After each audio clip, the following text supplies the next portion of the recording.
Essa é a proposição que nós temos segundo nosso estatuto, né?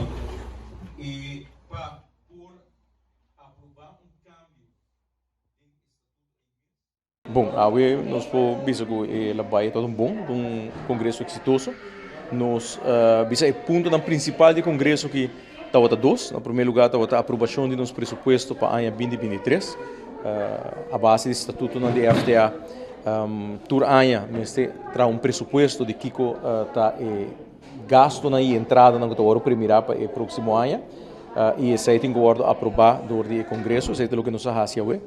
E banda de sei também nos trata o cambio de estatuto. FTA o estatuto está mencionado, está estipulado que para esse cambio de enjebo, você tem certo candidato de como se chama congresso, no qual certo candidato de delegado mestre está presente e certo candidato de delegado e mestre representa certo candidato de membro também.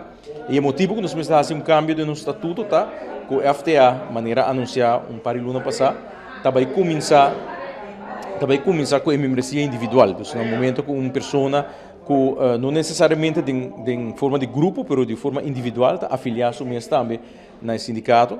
E para nós poder lograr isso aí, enquanto nós estamos preparando o processo, nós reparar como este cambio, como este sucede no estatuto, não? Isso aí nós apresentar à tarde no congresso e unanimemente delegado presente, em caso que nós temos 63 delegados presentes, 63 delegados a votar a favor de cambio aqui, pois agora aí nós vamos fazer esse processo no notário para fazer cambio de estatuto e assim na membresia individual.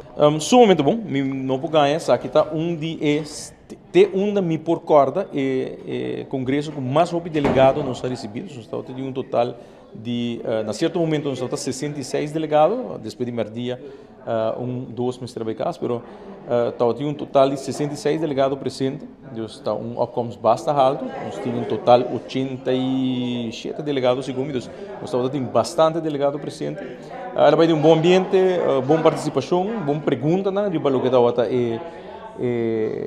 que nós temos adiante para o pressuposto de outro ano, qual também abordo aprovar.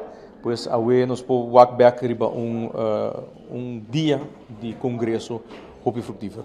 Apesar de caso que esse todo limitar como que nós limitar o congresso somente em dois pontos principal que nós trata, pois agora ainda não estava tendo muito pergunta, anche estava tendo espaço se estava tendo pergunta, esse não pode agora assim, mas nós podemos limitar mais tanto em dois temas que estava ao caso e tocante o tema nesse então tem pergunta e que nós sabe de responder também e que arriba também a aprovação de ambos. Normalmente a FTA tem por lo menos dois congressos para ano, não pode chamar congresso extraordinário, como que está congresso ordinário e esse congresso que tem que tomar lugar cada 3 anos, em qual tem eleição de diretiva nova. Todo outro congresso está extraordinário e a FTA normalmente tem por lo menos 2 dias aqui durante o ano, normalmente no primeiro quartal de ano e o último quartal de ano. E, bom, para o que trata, agradecimento seguro para começar toda a membresia de FTA para poder confiança da nossa organização, nos delegados para a participação ativa durante o congresso, personal administrativo de FTA com ajuda para fazer o congresso a que possível, pois seguro nos porta a trobe hopi satisfeito de bom congresso e nós esperamos que nos durante ano novo aqui com o mesmo êxito que nós acaba isso que nós temos.